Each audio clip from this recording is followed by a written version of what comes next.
Bueno, chicos, ¿cómo les va? Buenas tardes. Vamos a empezar con lo que sería la clase de hoy.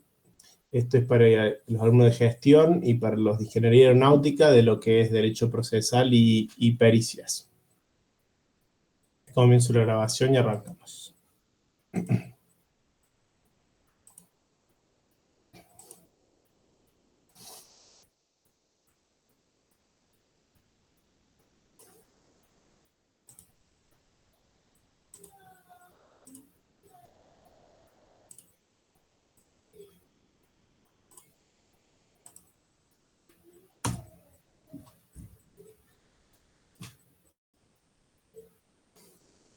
Bueno, me confirman si se ve bien y se escucha bien, así podemos comenzar. Sí, profesor, ahí se escucha. Bueno, perfecto, muchas gracias. Ahora, los alumnos de gestión e ingeniería aeronáutica, vamos a ver esto. Cuando terminemos esto, yo les voy a avisar, así los alumnos de ingeniería aeronáutica se van a otra aula con el ingeniero Cornejo, y con los alumnos de gestión vamos a ir con la parte de taller. Tengo que darles una clase de organigramas y después vamos a ver algo de taller. Así que esta es la estructura de la clase de hoy. Como dijo profe, nos quedamos todos y después se van solamente a aeronáutica. Ahora todos, se quedan todos y después cuando yo les avise, cuando terminemos lo de pericia, los de aeronáutica se van a ir a otra aula, los de gestión nos vamos a quedar acá. Cualquier duda, cualquier cosa que quieran aportar, me avisan y lo conversamos ahora mientras vamos haciendo la clase. Bueno, nosotros ahora en esta primera parte vamos a abordar el tema de pericias o la actuación del ingeniero como perito dentro de procedimientos judiciales, dentro de un juicio, ¿verdad? Vamos a comenzar con algunas definiciones que nos van a permitir contextualizar dónde estamos parados. ¿Qué es el derecho procesal? Ustedes se acuerdan, en la primera clase hablamos de las ramas del derecho, que teníamos derecho civil, comercial, laboral, derecho penal. Bueno, una de las ramas dentro de lo que es el derecho público es el derecho procesal. ¿Y qué aborda o qué cuestiones contempla el derecho procesal? Todo lo relativo al proceso judicial, son todas las normas, códigos que le dan forma al proceso judicial, cómo se seleccionan los jueces, quiénes van a intervenir, en qué circunstancias y demás. Contempla o incluye el derecho procesal todos estos mecanismos o procedimientos a través de los cuales la ley permite resolver formalmente los litigios planteados entre partes. Entonces, cuando dentro de lo que es un juicio, vamos a tener una parte actora o demandante y una parte demandada, ¿verdad? Así comienza el juicio ordinario con la demanda y la posterior contestación. Pero todo lo relativo a los procedimientos judiciales, los juicios, los tipos de juicios, los procedimientos para resolverlos, las partes, los auxiliares de justicia, está enmarcado entre lo que es el derecho procesal. Siempre tenemos derecho procesal civil, penal, laboral, comercial, según en qué rama estén enmarcados los litigios correspondientes. ¿Y qué es el juicio? El juicio es el mecanismo procesal a través del cual la justicia resuelve una controversia. Estamos acostumbrados quizá a ver en películas, series, lo que es el juicio, un juez, un abogado de parte, los testigos. Bueno, pero el juicio, ¿qué es? Hay muchos tipos de juicio, nosotros nos vamos a centrar en lo que es el juicio ordinario en general, pero también tenemos los juicios sumarios, los juicios ejecutivos, que son para procesos más específicos. Los juicios sumarios son un juicio más abreviado. Pero el juicio es el mecanismo que la ley prevé para resolver estos conflictos entre partes. Vamos a entender cómo comienza este juicio ordinario con la presentación de la demanda de la parte actora. Y la parte demandada debe responder a esta demanda, ¿verdad? Y todo esto se formula en los tribunales ante el juez. Es el juez el que va a resolver esta controversia. Dando lugar a ¿qué? A la sentencia. El acto del juez a través del cual resuelve esta cuestión. Analizará todas las pruebas, todo lo que es sometido a su conocimiento, y en función de lo que se le plantee, él va a resolver esta litis, este conflicto entre partes. Esa es la función del juez. Esas son las definiciones previas para comprender de qué estamos hablando. Como les decía recién, el derecho procesal abarca, o tenemos el derecho procesal relacionado con las distintas ramas del derecho. ¿Se acuerdan que el derecho civil es el que abordaba las cuestiones entre privados y que implicaban un resarcimiento económico? El derecho penal contempla lo que son delitos, que es parte del derecho público, porque todos estos se consideran que son contra la comunidad. El derecho laboral regula lo que son relaciones de trabajo. Y así. ¿Y cuáles son las fuentes en lo que se va a basar los jueces para resolver estas cuestiones, como decíamos? Bueno, nuestra ley suprema, que es la Constitución Nacional, la cual en su artículo 18 enuncia que ningún habitante puede ser condenado o penado sin que haya un juicio previo, que el juicio es este mecanismo procesal para resolver conflictos y determinar culpabilidades. Después tenemos las constituciones provinciales, que, entre otras cosas, establece la existencia de poder judicial propio entre las provincias y cuáles funciones les son pertinentes, qué funciones autónomas tienen. ¿En qué más se basan los jueces para determinar estas sentencias? En las leyes, que son estas normas dictadas que dicta el poder legislativo en un montón de materias diferentes, regulan muchísimas materias distintas, lo que tenemos leyes laborales, leyes civiles, leyes comerciales, dentro de cada fuero tenemos leyes específicas. Y es a través de esas leyes que los jueces van a resolver estas cuestiones, basándose en lo que dice la ley y las interpretaciones que puedan hacer a partir de esto. Después también tenemos una serie de normas que las dicta el Poder Ejecutivo, que se vinculan con aspectos específicos de estas leyes de las que hablamos, que son los reglamentos. Tendremos cuestiones procedimentales y que también son elementos necesarios para poder llevar a cabo esta labor judicial, como les decía. Y a su vez tenemos la jurisprudencia, que la jurisprudencia son sentencias previas en situaciones análogas o situaciones parecidas, en las cuales los jueces pueden basarse o a través de las cuales pueden fundamentar la sentencia que determinaron, ¿verdad? La jurisprudencia, esos son fallos previos en materia similar que dan como un punto de partida, es decir, antes pasó esto, entonces muchas veces los jueces se toman de eso para efectuar su fallo o sentencia, esa es la jurisprudencia. ¿Se entiende esto, chicos? Sí, profe. Sí, profe. A su vez, vamos a definir lo que es la competencia y la jurisdicción, que son dos características que deben tener los jueces para poder desarrollar sus funciones. ¿Qué es la jurisdicción? Es la facultad, es lo que le permite al juez declarar el derecho y hacerlo cumplir. Digamos, lo que le permite llevar adelante su función y sus tareas. Los jueces tienen que tener jurisdicción para poder participar en los juicios y efectuar los fallos. Y a su vez tienen que tener competencia, que es la aptitud que la ley le otorga o le reconoce al juez para el ejercicio de sus funciones. Esta competencia tiene que ser, o puede ser materia territorial, materia, grado, demás. ¿Qué significa esto? El juez está bien, tiene jurisdicción, te puede declarar el derecho y hacerlo cumplir. Pero tiene que tener competencia, es decir, un juez en lo civil no puede efectuar fallos o participar de juicios en lo penal o en lo laboral, porque su competencia es en materia civil.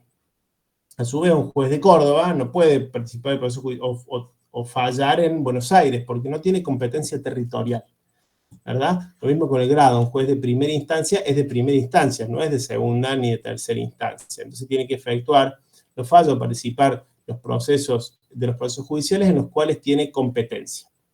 Entonces, los jueces, para poder efectuar fallos y participar en los procesos judiciales, tienen que tener jurisdicción y competencia. Se puede dar el caso que haya un juez con jurisdicción y sin competencia, pero no se puede dar el caso opuesto. Es decir, un juez que tenga competencia, por ejemplo, en lo civil, en lo laboral o en Córdoba, no puede no tener jurisdicción, porque si no la tuviera no podría declarar el derecho, aplicarlo o hacerlo cumplir. ¿Se entiende? Profe, entonces, sí. La jurisdicción sería que tenga autoridad y competencia que sea apto, digamos. Pues claro, la aptitud, digamos que sí. Jurisdicción es lo que hace falta que tenga el juez para poder declarar el derecho, ¿verdad? Para ser quien pueda tomar una decisión o efectuar una sentencia. El juez tiene que tener jurisdicción. Y eso tiene que tener competencia, tiene que tener dónde va a aplicar esta jurisdicción que tiene, ¿se entiende? Va a aplicar esta jurisdicción en Córdoba en el fuero laboral, o en Buenos Aires en materia civil. Esa es su competencia, ¿verdad? Para poder efectivamente hacer uso de esta aptitud de declarar el derecho de su jurisdicción. ¿Comprende? Una pregunta. Sí. ¿Es como una matrícula la jurisdicción? No, son caracteres, digamos, que deben tener los jueces, jurisdicción y competencia. No es una matrícula que como un documento, un carnet, pero sí es algo que le otorga la justicia cuando le reconoce cuál va a ser su rol o cuando le otorgan el cargo. ¿Se entiende? Sí, es como el alcance de ese Digamos, exacto, como el alcance. Dentro de qué límites puede ejercer su autoridad. Bien, vamos ahora a las pruebas. ¿Qué son las pruebas? Son todo lo que en un proceso judicial, todos los elementos o instrumentos que utilizan las partes o las personas que participan para probar lo que dicen. En un procedimiento judicial, en un juicio, todo el que afirma algo tiene que probarlo.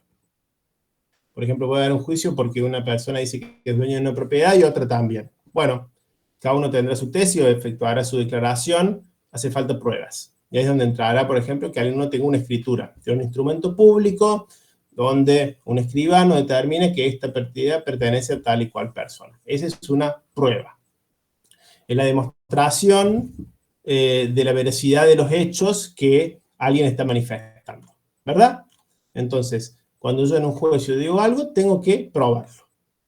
Yo le compré esta máquina a esta persona y mostrarle los documentos, mostrarle la factura, mostrarle un contrato, que será el punto de partida de lo que yo estoy reclamando, ¿verdad? Entonces, ¿cuáles son los medios de prueba válidos o reconocidos dentro de un procedimiento judicial o de un juicio? Como primero tenemos a la confesión, que es cuando una de las partes, o la parte actora o la parte demandada, reconoce algún hecho, la verdad de un hecho, en forma total o parcial, y que esto puede tener consecuencias jurídicas. Por ejemplo, alguien me denuncia porque yo le robé algo. Yo puedo confesar y decir, no, yo me lo llevé, sí, pero no con el fin de robar o demás. Y cuando una de las partes confiesa algo, ¿se entiende? Eso es la confesión. Cuando una de las partes se hace cargo, acepta determinados hechos y eso puede tener una consecuencia jurídica. Pueden ver las películas cuando decía confesó, el acusado confesó. Bueno, dijo que robó, dijo que lo que fuese. Ese es un medio de prueba. El otro medio de prueba, que ya estábamos hablando recién, es lo que es la prueba documental o instrumental, que esto es un instrumento, un documento público, una escritura, por ejemplo, como les decía, un documento donde un funcionario público, un escribano, lo firma y en un juicio se toma como que ese documento tiene validez, que todos los hechos que están consignados ahí por ese escribano o funcionario son válidos. Por ejemplo, yo digo, este auto es mío, y acá está el título de ese automotor, donde el registro de la propiedad del automotor dice que yo soy el propietario, Ese documento público es prueba suficiente en un juicio para yo poder deducir que eso es mío, ¿verdad? Eso es la prueba documental e instrumental. Muchas veces tenemos instrumentos privados, que no son aquellos que no están firmados, emitidos por una institución o firmados por un funcionario público o un escribano, que son instrumentos privados, por ejemplo, un contrato. Pero, si se analiza eso, el juez lo analiza y lo reconoce como un instrumento válido, tiene el mismo valor que si fuera un instrumento público, ¿verdad? Los instrumentos privados reconocidos en juicio tienen el mismo valor que un instrumento público. Ese sería el segundo medio de prueba. Después tenemos la inspección ocular, que es cuando el juez o alguno de sus secretarios, alguno de los auxiliares de justicia, se constituye en un lugar determinado y toma conocimiento pero en forma personal, de algún hecho o circunstancia, ¿verdad? Es cuando yo digo, bueno, acá esto, a un juicio y digo que algo estaba destruido o demás, porque hubo un incendio, y ver los daños y que yo estoy diciendo, irá el juez, una ciudad de justicia, hará una inspección de eso, una inspección ocular, y efectivamente ahí constatará la veracidad de esos hechos que una de las partes está relatando. Es el tercer medio de prueba. Después tenemos el testimonio, la prueba testimonial, lo que es el testigo, que es cuando una persona efectúa una declaración por algo que vio o escuchó, por una circunstancia que se dio, tiene información de una de las partes, no implicadas, porque si no sería una confesión, es alguien que escuchó o vio algo, que tiene alguna información útil en este procedimiento judicial y va y dice lo que sabe. Esto es como cuando hay un choque, y yo vengo justo caminando por la calle, y veo el choque, bueno, yo iré como testigo y relataré los hechos. Tal persona venía por tal lugar, el vehículo a tal velocidad aproximada, y en estas circunstancias se produce la colisión. Eso es lo que hace un testigo, que también es un medio de prueba dentro de los procedimientos judiciales. Y por último tenemos lo que nos va a ocupar en la clase de hoy, que es el dictamen pericial o el informe pericial, que es donde los ingenieros intervienen o intervenimos como experto técnico en algún aspecto de una litis, de un juicio.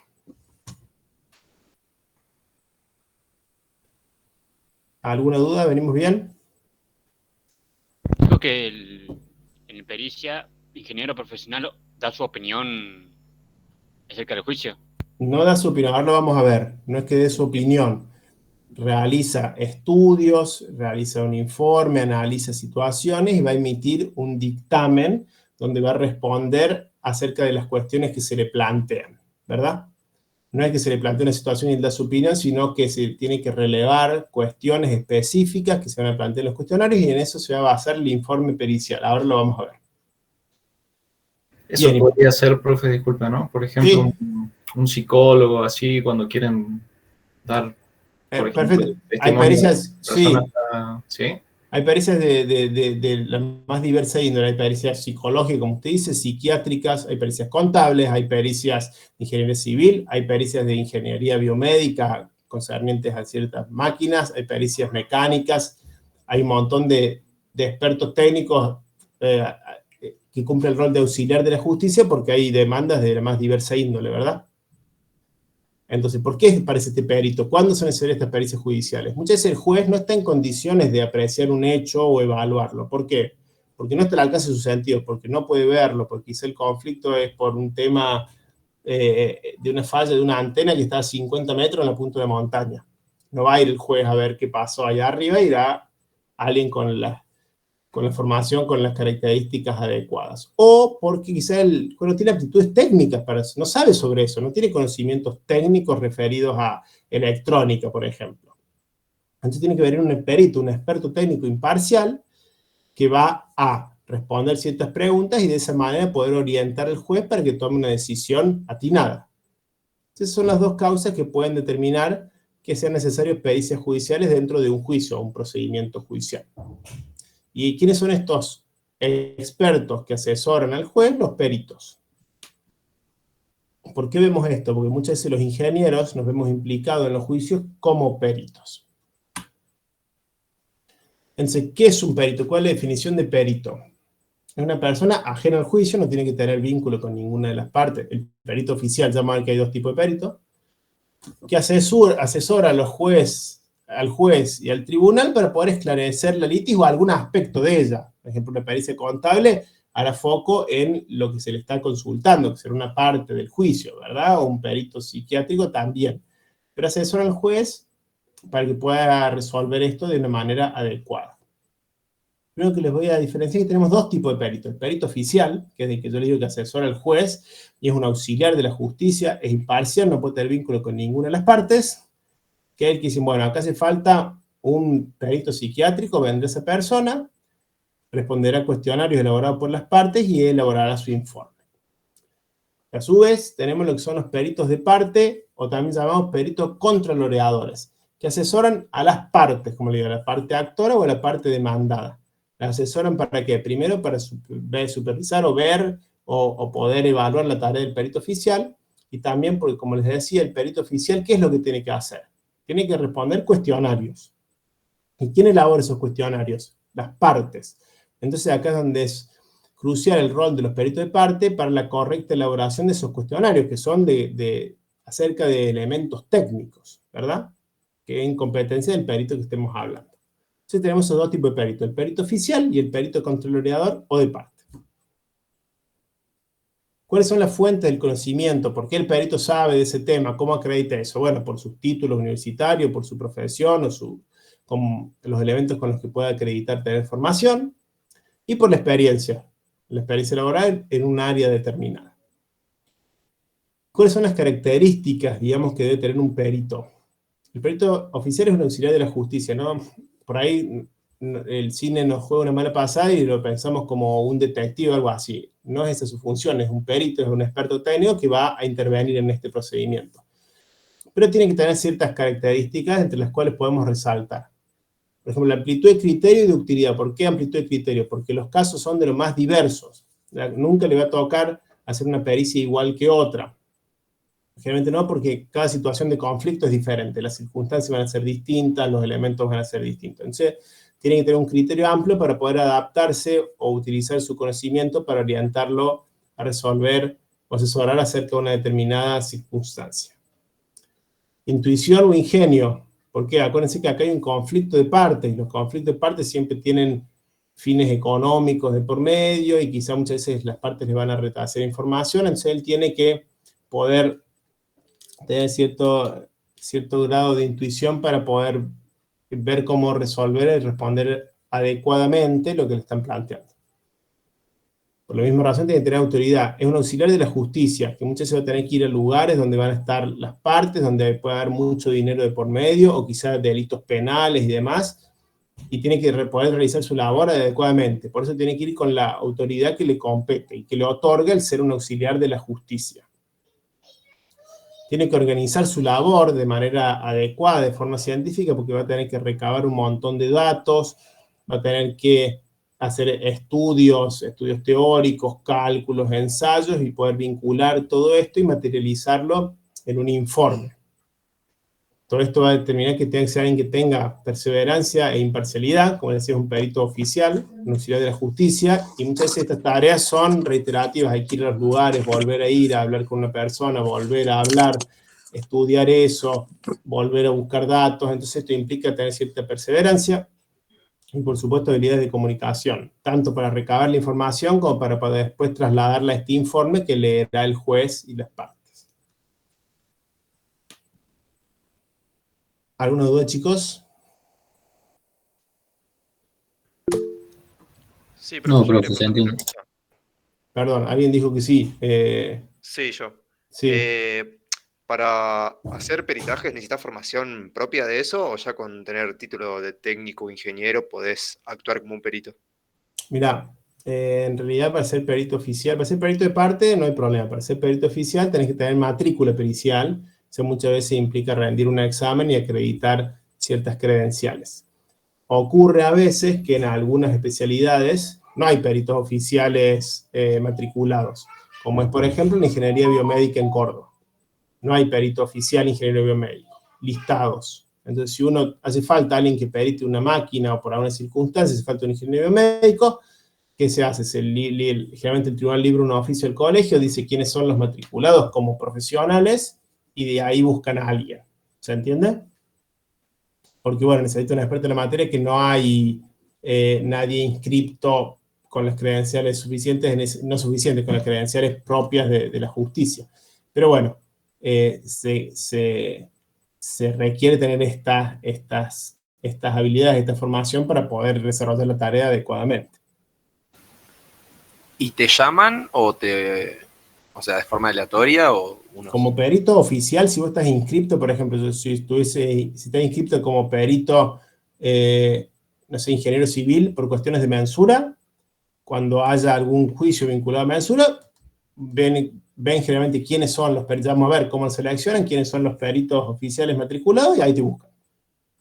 ¿Está bien?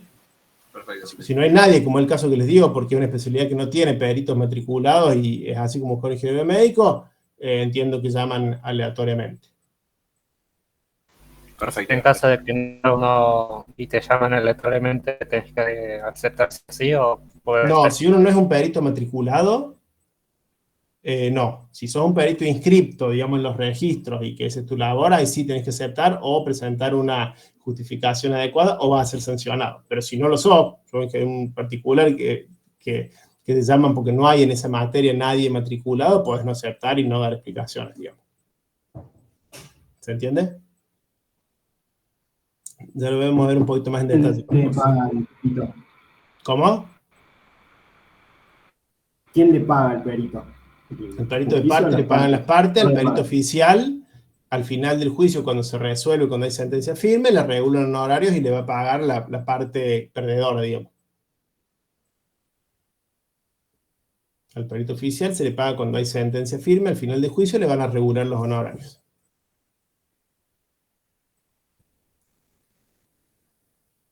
Bien, vamos a distinguir ahora entre la diferencia entre lo que es un perito, un testigo, un árbitro y un intérprete.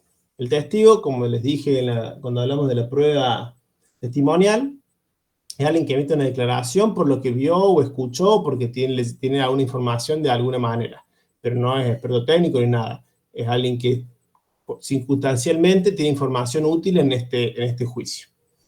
El intérprete es alguien que realiza una traducción. Puede ser que el testigo sea de otra nacionalidad, que no hable, por ejemplo, el español acá, entonces hay que buscar el castellano, hay que buscar un intérprete. El perito, como les decía, el perito oficial orienta y asesora al juez, o el perito de parte trabaja con los peritos de parte. El perito oficial examina todos los hechos en función de su experiencia, su conocimiento, estudia los cuestionarios del expediente y emite este informe en dictamen que es de tipo no vinculante. Después lo vamos a ver de esto, pero ¿qué significa que sea no vinculante? Que no obliga al juez de ninguna manera. No es que porque el perito en su informe puso ciertas cosas, el juez tiene que fallar sí o sí en función de esto. El juez puede apartarse o no de lo que dice el perito. El dictamen del perito es no vinculante, a diferencia del dictamen del árbitro. Y esto nos lleva a qué es un arbitraje o un juicio de amigables componedores.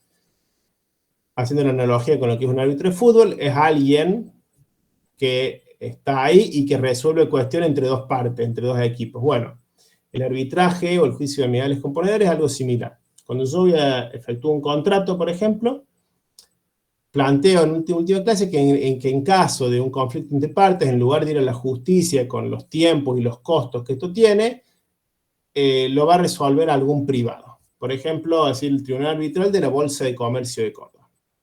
Entonces hay un conflicto, en lugar de hacer un juicio y demás, vamos a este tribunal arbitral, que van a ser uno o más expertos en esta materia, ya no hay un juez y eso, sino hay expertos técnicos competentes en la materia en cuestión, y van a resolver el problema, el pleito. Pasarán a favor de alguien, de una manera mucho más fácil y más rápida. Eso es un arbitraje, ¿verdad? Y el dictamen que emiten esos jueces, ese tribunal arbitral o ese juez, sí es de tipo vinculante, es decir, las partes tienen que aceptar. Es como una sentencia judicial. Profe, Sí. no es lo mismo que un mediador, ¿no? No. La mediación generalmente es una instancia judicial. Y es el juez que dice, bueno, si no se ponen de acuerdo en esta mediación, vamos a otra instancia. Pero bueno, hay ciertas analogías entre estas actividades, ¿verdad? Que la mediación, bueno, si se resuelve la mediación es que se pusieron de acuerdo y ya está. La mediación busca que las partes se pongan de acuerdo. En cambio, el árbitro escucha a las partes, escucha el conflicto y lo resuelve. ¿Se entiende? Perfecto. El mediador trata de acercar a las partes. En cambio, el árbitro decide. El mediador no decide. El mediador trata de que se pongan de acuerdo. El árbitro no. Escucha la tesis de uno, la tesis del otro, le pedirá ciertas cuestiones, evaluará y emitirá un dictamen que, a diferencia del perito, es vinculante. Es decir, lo tienen que aceptar. ¿Se entendió? Sí, perfecto, profe. Bien. Es muy común que ustedes quizá en otros lugares escuchen juicios de amigables componedores, juez privado y demás, porque bueno, no van a los tribunales ordinarios, a la justicia ordinaria, sino que realizan este tipo de intervenciones. No tengo abierto el chat, yo ya suena. ¿Alguien me puede leer si hay alguna pregunta por ahí? O abre el micrófono y consúlteme el que tenga alguna duda. Yo tengo una pregunta, no sé si se me escucha. Te escucho muy despacito, pero te escucho. ¿Se escucha mejor? Sí. Si, por ejemplo, en un arbitraje no llega el árbitro llega a una emisión que no parte, ¿puede elevarlo a juicio o va directamente con eso de mí? Mira, hay un dictamen vinculante, pero vos podés ir a juicio después. Es como cuando apelan, ¿viste? En los juicios ordinarios, decir, che, se resolvió y dio culpable tal, bueno, ese va a apelar. En este caso también, después de esto, podrías ir a la justicia ordinaria. Pues si bueno, el arbitraje no me salí desfavorecido, voy a la justicia ordinaria y hago juicio. Generalmente, la justicia ratificó o ratifica lo que dictaminó el tribunal arbitral, generalmente. Pero hay casos que no, podés ir a la justicia después.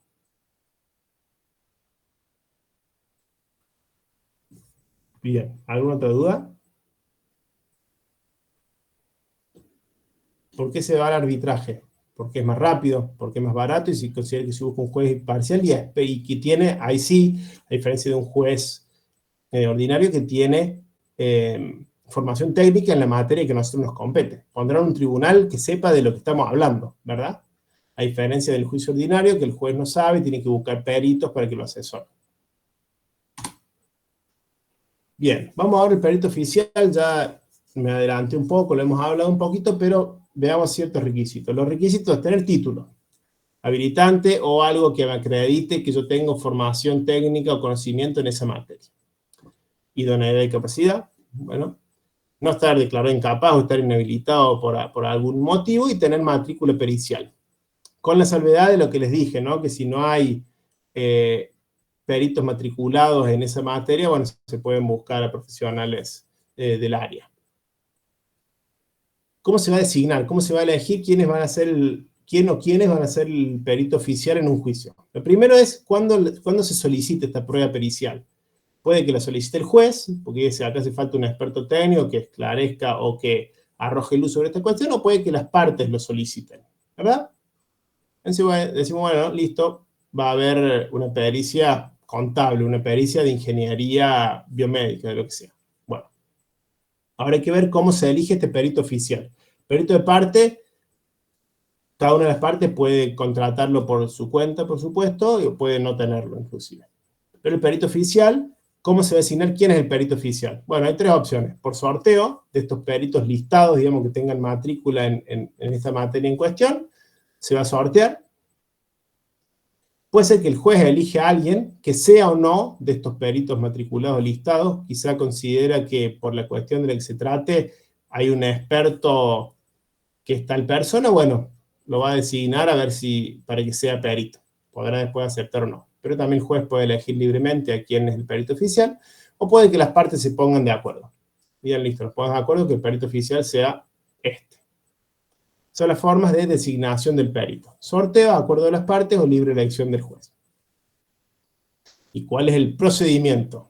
Bueno, primero, una vez que decimos que va a haber una pericia en alguna materia, se produce la audiencia de designación, donde en la misma se establece de qué forma se va a elegir este perito, y se van a fijar los plazos, tanto para que el perito acepte o no acepte el cargo, como para que comience y finalice la pericia. Entonces se va a hacer la audiencia de designación, se va a decir quién es el perito designado, y se va a notificar al perito. El tribunal va a emitir una cédula, y le van a mandar esa cédula al perito. Y a su vez van a notificar la Dirección de Servicios Judiciales. ¿Para qué? Para que lo den de baja temporalmente de la lista, para que el perito no tenga 20 pericias a la vez. Es decir, bueno, salió seleccionado tal ingeniero para efectuar esta mensura, bueno, lo damos de baja temporalmente de la lista mientras hace este trabajo. Y se lo notifica. Bueno, una vez que esta notificación es enviada, se pueden dar 4 situaciones. Le llega al perito esta cédula de notificación y puede que no la acepte. Entonces, si es un perito oficial que tiene matrícula, si no la acepta, tiene que justificar por qué no la acepta. Porque si no justifica, va a ser sancionado. Muchas veces sancionado es que lo remueven de la lista por un tiempo. Es decir, que no va a poder salir sorteado por un tiempo. ¿Y por qué es esto? Porque muchas veces los peritos oficiales, el perito oficial va a cobrar, le van a regular honorarios en función de la demanda, del monto de la demanda. Y hay veces que la demanda no es tan grande, entonces los honorarios para esta van a ser bajos y hay mucho trabajo, no acepto. Entonces aceptan solo los casos grandes. Y para que esto no ocurra es que la ley previó este tipo de sanciones y aceptan sin justa causa. Después se puede dar el caso de que el perito sea recusado, que ¿qué es? Antes de comenzar las tareas, porque ser pariente, por tener algún vínculo con alguna de las partes, porque es deudor, acreedor, porque tiene un vínculo de amistad, no puede ser perito oficial. No puede, porque tiene que ser un objetivo imparcial. Entonces, si yo tengo algún vínculo, no puedo ser, o interés en este pleito, no puedo ser perito oficial. Entonces, el perito va a ser recusado antes de comenzar sus labores. Después puede que el perito oficial sea removido, es decir, que lo saquen del cargo una vez que está realizando las labores porque no las haga adecuadamente, porque no cumpla con los tiempos, además se demore mucho, ahí puede ser removido. Y la tercera situación puede ser que el perito acepte el cargo. Se puede dar que no acepte, que sea removido, que sea recusado. ¿Alguna duda de esto, chicos?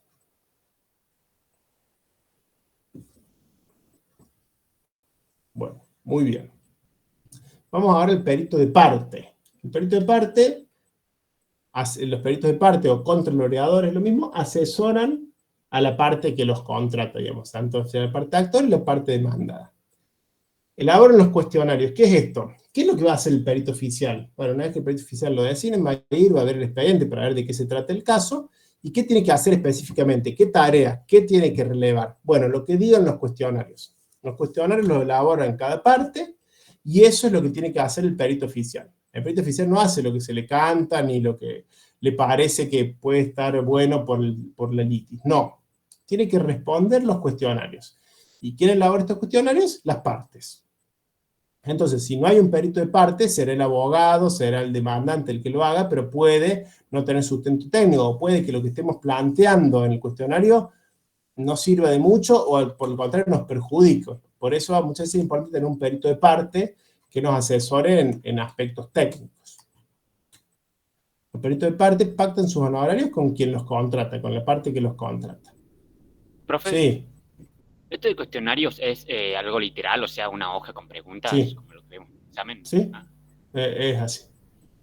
Preguntas o planteos, digamos, sí, lo tiene que presentar cada parte y eso es lo que tiene que responder o resolver el perito oficial. claro. En un caso de negligencia, por ejemplo, sería vos hiciste esto, no hiciste lo otro. No, son preguntas o planteos que el perito primero tiene que poder responderlo en función de lo que puede relevar, pero con fundamento técnico. No le pueden hacer preguntas de algo que pasó y que el perito no vio, porque no lo va a poder responder, ¿se entiende? Tienen que ser preguntas técnicas y cuestiones que el perito pueda abordar. En función de cuál sea el conflicto, cada parte elaborará un cuestionario de las preguntas que cree que es importante que el perito revise. ¿Se entiende?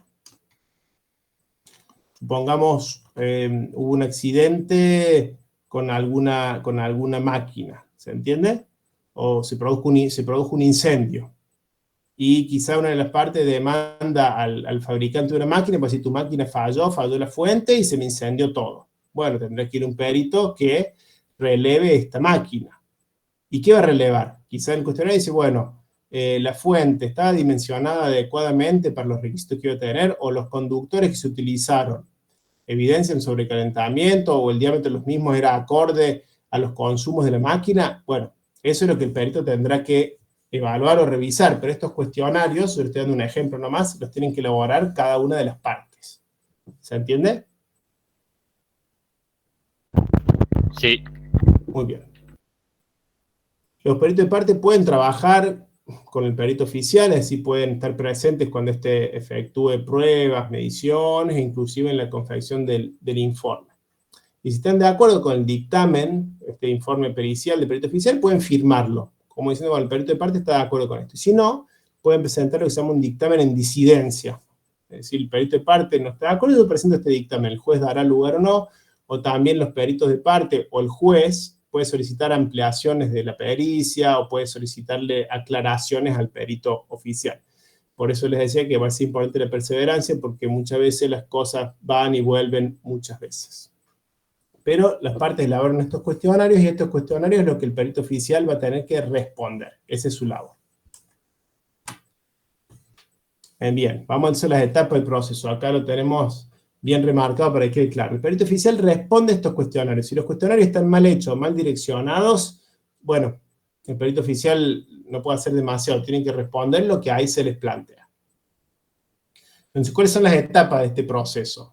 Bueno, cuando se determine que va a haber una pericia de alguna materia, se designa el perito oficial, se lo notifica y este acepta el cargo.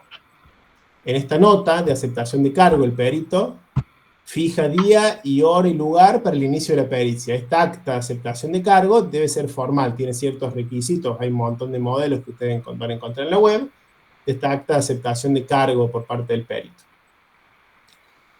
Y en esa acta va a fijar una fecha y un lugar y una hora para el inicio de la pericia. Obviamente dice, por ejemplo, bueno, acepto el cargo y fijo fecha y hora para el inicio de pericia el 2 de septiembre a las 10 de la mañana en la Secretaría del Tribunal. Entonces quizá el perito se va a hacer presente junto con representantes de las partes o no, y dará inicio a las tareas periciales. Hay alguien, chico, que tiene el micrófono abierto, no sé si quiere preguntar algo. Si no, ahí está, gracias. No, perdón. No hay problema. Bueno, una vez que acepte el cargo, ¿qué hace el perito? Para tomar un conocimiento de lo que se le va a plantear, revisa el expediente y los cuestionarios, como para ir preparándose. Muchas veces antes de aceptar el cargo, también el perito puede revisar el expediente y los cuestionarios a ver si va a poder abordar la cuestión. Profe, Sí, el juez en cualquier caso también puede cambiar al perito, ojalá esté acordado con las partes, digamos. tiene que haber una causa. Tiene que haber una causa. Para recusarlo o para removerlo, tiene que haber causa. Una decía, puede ser que antes de iniciar las tareas, no, este perito no, porque es familiar, tiene interés, porque tuvo un negocio con una de las partes en un momento, este no. O puede ser que una vez que inicia las tareas, diga, bueno, el perito no está cumpliendo con lo que tiene que hacer, porque se está demorando, porque presentó informes que no están adecuados, y ahí lo puede remover. Pero tiene que haber una causa de remoción del perito.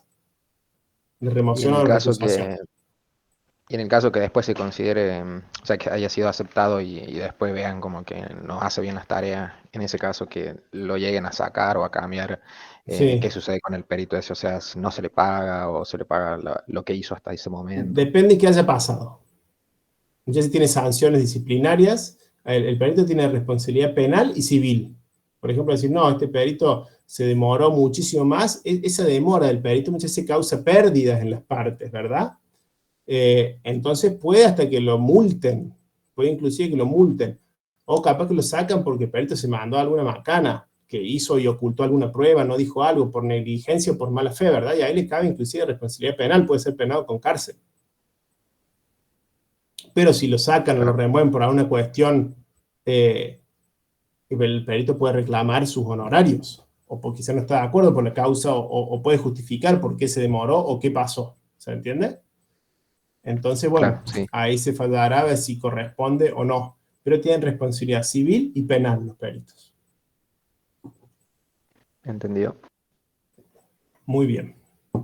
Entonces, bueno, podremos dividir la tarea de este perito oficial, digamos, en 3 etapas. Una etapa preparatoria, donde va a estudiar el expediente, es el primer contacto que tiene con la causa y con este conflicto.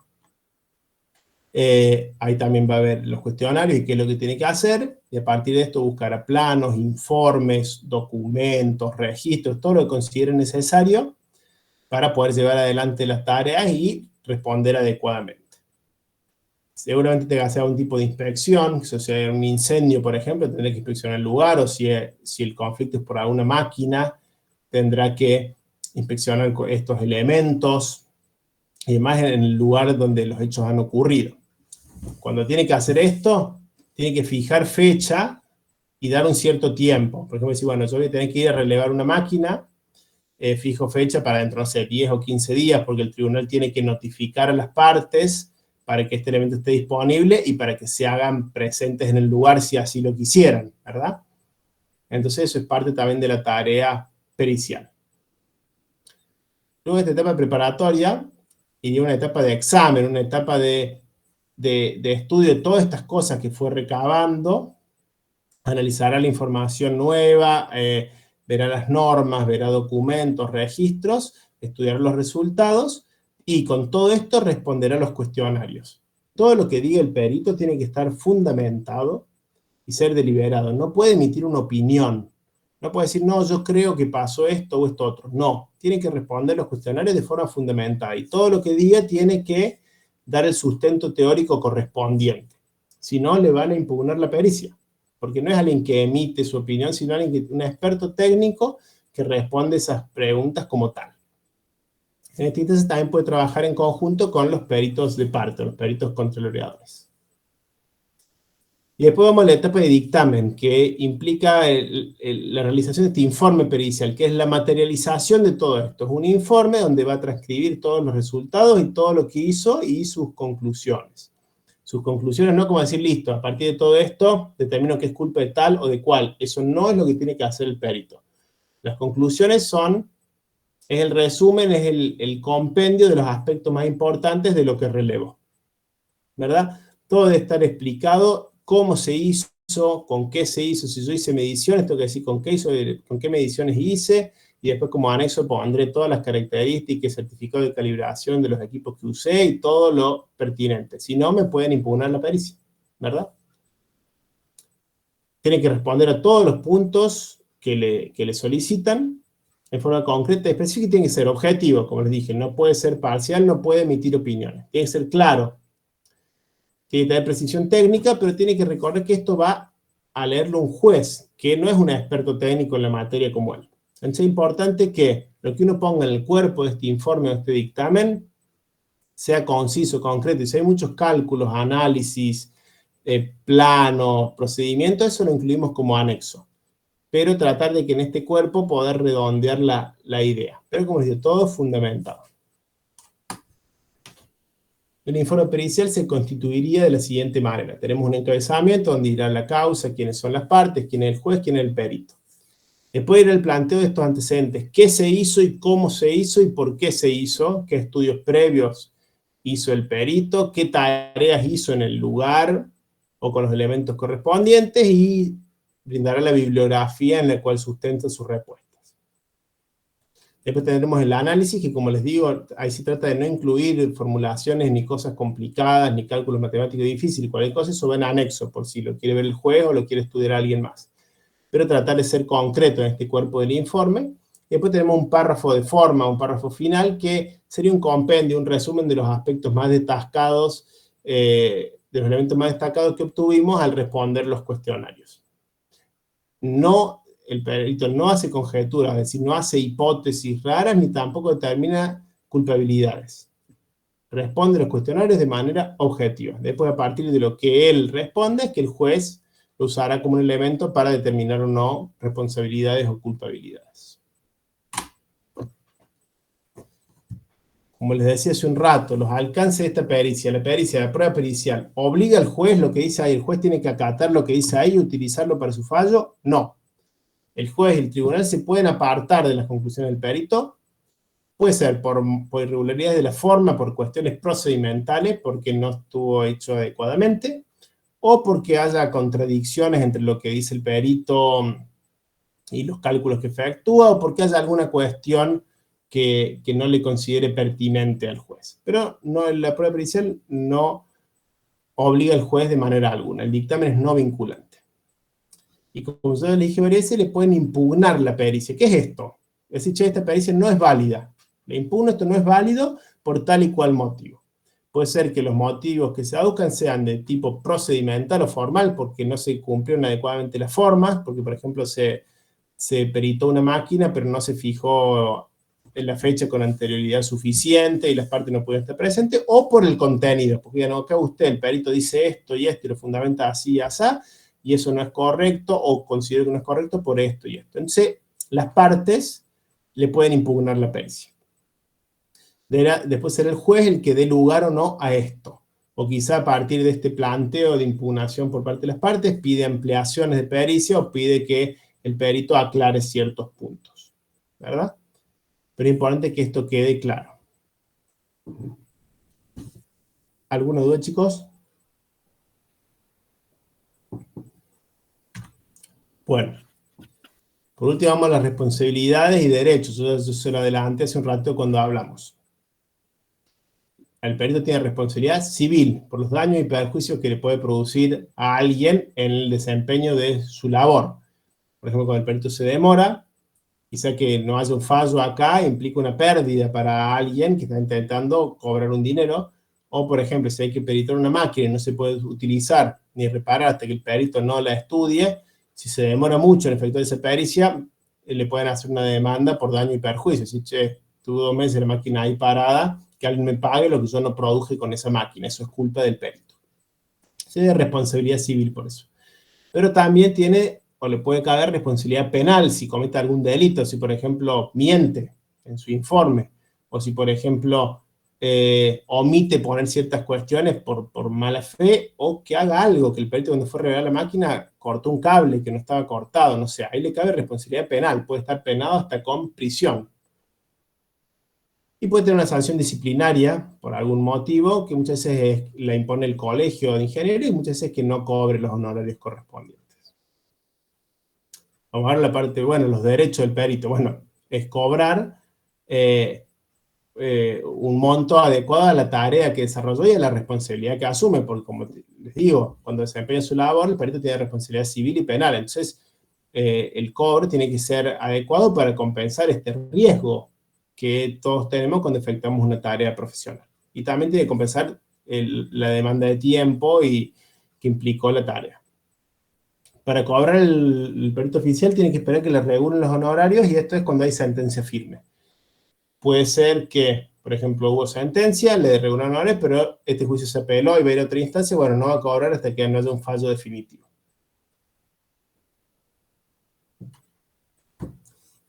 ¿Alguna duda, chicos? ¿Se entendió? Yo, profe, tengo una duda. Sí, escucho. En esa parte que dice que omite algo, Sí. si el perito cumple con todo el cuestionario, pero encuentra algo, digamos, importante, pero que no está dentro del cuestionario, ¿se dice que se omitió o directamente no le da importancia porque no estaba en el cuestionario? No estaba en el cuestionario. O sea que la culpa no es de él, sino de las partes. Como siempre en un juicio, habrá que ver. Si alguien hace un planteo por ese, se estudiará y veremos qué resuelve el juez. Pero ahí está muy bien tu pregunta, porque eso nos trae el hecho de que si el cuestionario no está bien direccionado, el perito, su tarea es responder el cuestionario. Lo mismo que el juez es fallar acerca de lo que le están planteando. ¿Se entiende? El juez no puede decir, no, miren, esto es así, pero me di cuenta que pasó esta otra cosa. No, tiene que resolver en función de lo que se plantea. A su vez, el perito también. Pero bueno, si detecta alguna circunstancia realmente trascendental, puede hacer un planteo, hay que ver si el juez da lugar a esto o no.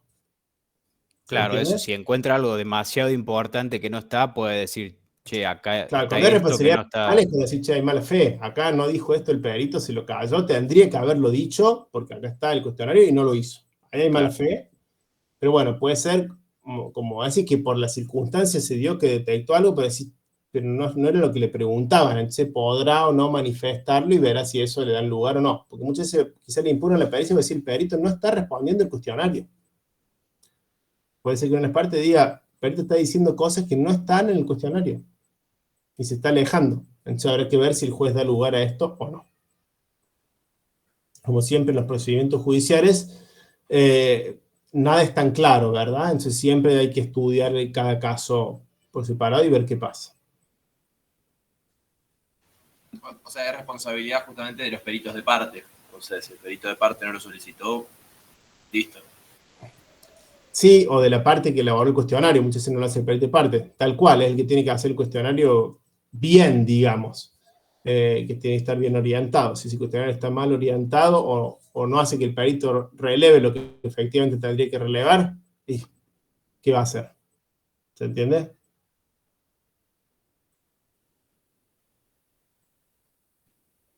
Por ejemplo, que digan, bueno, hubo un incendio, dicen es por esta máquina, porque era un taller de rectificación, y bueno, hay que ir al torno.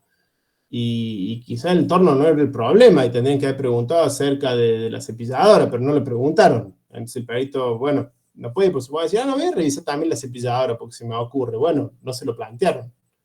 ¿Se entiende? Claro, no tendría responsabilidad, digamos. Tal cual. Pero bueno, esto hay que estudiar cada caso. Pero incluso hasta le podría traer problemas, porque estaría trayendo información que está por fuera de la solicitada.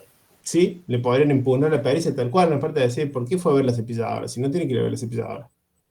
O ¿por qué hizo esto? ¿Pidió estos registros? Porque si no, todo puede ser impugnado y quedará a consideración del juez, ¿no? Los jueces generalmente no les gusta que las partes se metan contra el perito, porque es un auxiliar de la justicia que está tratando de brindar información importante para el fallo. Pero bueno, todas estas cuestiones las tienen que tener en cuenta. Bueno, este trabajo práctico, para lo que es gestión, es decir, los alumnos de biomédica, computación electrónica, no tienen que hacer este trabajo práctico. La parte de pericias entra por todo lo que es teórico. Los alumnos de ingeniería aeronáutica sí tienen que hacer este trabajo práctico, que son 2 minutos, ahora les explico cómo hacerlo. tienen que plantear una situación de conflicto entre partes. Es decir, la empresa de ustedes tiene que ser o la parte demandante que demanda a otra empresa por algo, o tiene que ser parte demandada, que a ustedes los demanden por algo. Entonces, tienen que plantear claro un objeto de litigio, una situación de conflicto. El fuero civil, ¿qué es esto? Hicieron un trabajo que no estuvo bien, no se quieren hacer cargo, o ustedes encargaron una máquina y la máquina no funciona adecuadamente, pero que no sea, por ejemplo, que hubo un accidente y se lastimó una persona, porque eso es fuero laboral. Que sea un conflicto de tipo civil. Ese es el punto 1, plantear el conflicto. El punto 2 es elaborar los cuestionarios, como si fueran perito de parte actor y parte demanda, y elaborar estos cuestionarios. Y dentro de lo mismo, poner énfasis o hacer foco en los elementos que van a fundamentar su postura, digamos. Entonces, el punto 2 es elaborar los cuestionarios como hacen los peritos de parte, como hablamos en la clase teórica. El punto 3 implica confeccionar todos los documentos que debería hacer usted si es perito oficial. Es decir, en el punto 2 se ponen los zapatos del perito de parte, tanto de la parte actora, después se cruza el frente y se pone del perito de la parte demandada. En cambio, en el punto 3 se pone como perito oficial, y ahí tiene que hacer todas las labores que corresponderían al perito oficial.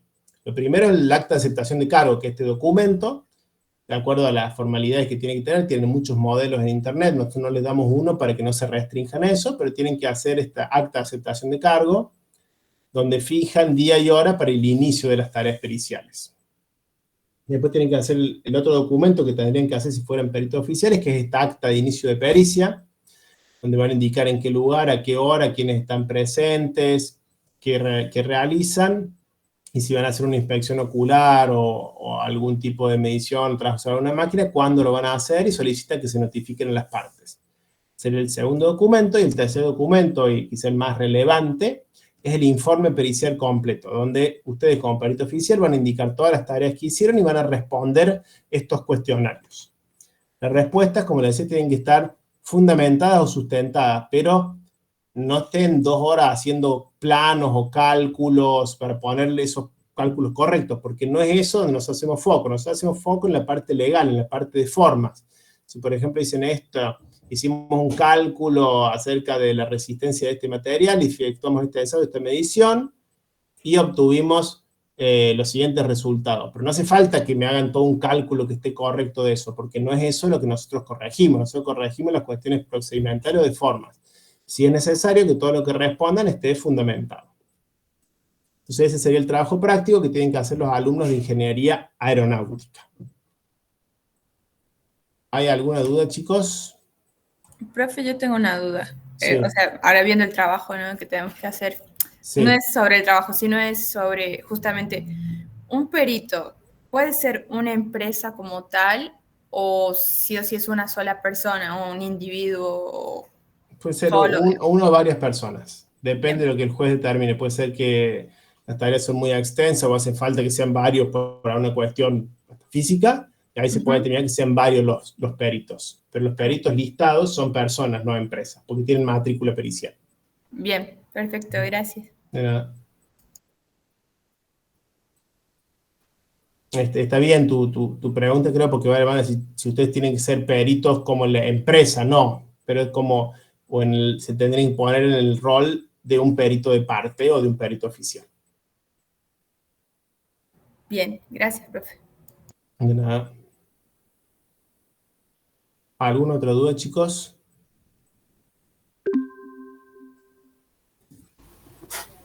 Profe, Sí. una consulta. Sí. ¿Todo el teórico que se ve en la clase del práctico se toma en los parciales? ¿O es solamente ¿De para qué carrera sos, Brian? computación? Por ejemplo, todo lo que vimos hoy en pericia sí va para el parcial. Porque la clase pasada vimos todo el tema de si no me equivoco, ¿cómo era esto? En la parte de gestión, lo de la empresa. Sí. Sí, también va para el parcial. Eso va para la parte teórica. Ah, bien. Sí. Perfecto. Bien. Bueno, los alumnos de ingeniería, de gestión de las organizaciones se quedan en este link. Los alumnos de ingeniería aeronáutica tienen clase ahora con el ingeniero Cornejo. Ahí les voy a pasar yo por el chat a cuál es el link que se tienen que conectar, no obstante es el que está en el cronograma.